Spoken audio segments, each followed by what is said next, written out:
Hello दोस्तों, हूँ सुजय मकवाणा स्वागत है તમારું મારી યુટ્યુબ ચેનલમાં એન્ડ ફરી વારથી આવી ગઈ છું સરસ મજાના વ્લોગમાં। તો મિત્રો આ બ્લોગની અંદર રેતીની અંદર ભૂંગળા કઈ રીતે બનાવે છે એ તમને બતાવીશ। તો શરૂઆત અંતથી વ્લોગમાં બનાવી રહેજો। Let's go started.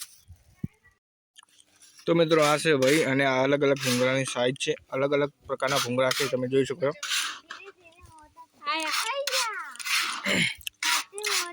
આ છે વજન કાઢો, અને આ છે ભાઈ, અને આ છે રીત જેની અંદર ભૂંગળા બને છે। જોઈ શકો છો કે ભૂંગળા તૈયાર થઈ ગયા છે। અને આ છે આ રેત કઈ હોય ભાઈ? સંચર। કેટલા વર્ષથી ધંધો કરવા? 4-5 વર્ષથી। અને કેટલી આમ થઈ જાય દિવસનું કેટલું થઈ જાય? 400-500 રૂપિયાનો થઈ જાય।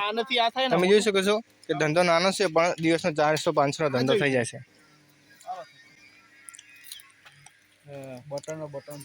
મિક્સમાં કરાય, મિક્સમાં બધું મિક્સ કરી દો ફરી વારથી બનાવે છે આ ભાઈ। 25 લાખ દો અરે છૂટા મું વરી 20 ના કરાય દે, 20 ના કરાય। 100 ગ્રામ 25 લાખ દો ને યાર, મારે છૂટા મારી મમ્મી ત્યાં બેઠા એટલા લાખ હું 50 રૂપિયા લાવ। તો આ ભાઈ અમારા માટે 20 ના ભૂંગળા બનાવે છે। તમે જોઈ શકો છો રેતની અંદર ફૂલ છે ભૂંગળા। અને મારી સિસ્ટર બી આવી ગઈ છે, અને આ મારા કાકા અને મારો ભાઈ, અને આ ભાઈ છે, અને આ છે રેત। તો આ જો ફરી વારથી નાખી દીધા છે રેતની અંદર ભૂંગળા, અને આ રીતે બને છે ભૂંગળા। સંચરની રીત તો આવી છે, સંચર નથી આમ તો આ પેલા મારી હોય આનાથી કઈ નુકસાન ન થાય આપણને। રોટલી બનાવવા લઈ લ્યો, આવી રોટલી ના બને, થોડા ખારા લાગે સાહેબ, ના લાગે।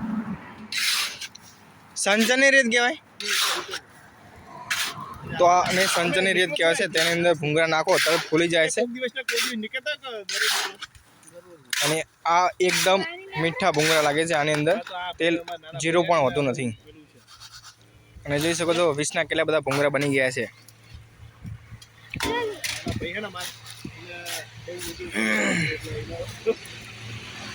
તો સરસ મજાના ભૂંગળા અમારા રેડી થઈ ગયા છે, અને અમે પેક કરીને અમે લઈ જઈશું મારા ઘરે। તો હવે મળીએ તમે થોડો ટાઈમ પછી। તો મિત્રો આ હતો રીતની અંદર ભૂંગળા તળાવ તેનો વ્લોગ। વિડીયો પસંદ આવે વિડીયો કરો લાઈક, ચેનલ પર નવા તો ચેનલ કરો સબસ્ક્રાઈબ, જેથી કરીને આવા જ વ્લોગ જોવા મળશે। ઓકે, મળશું નવા જ વ્લોગમાં। Thank you.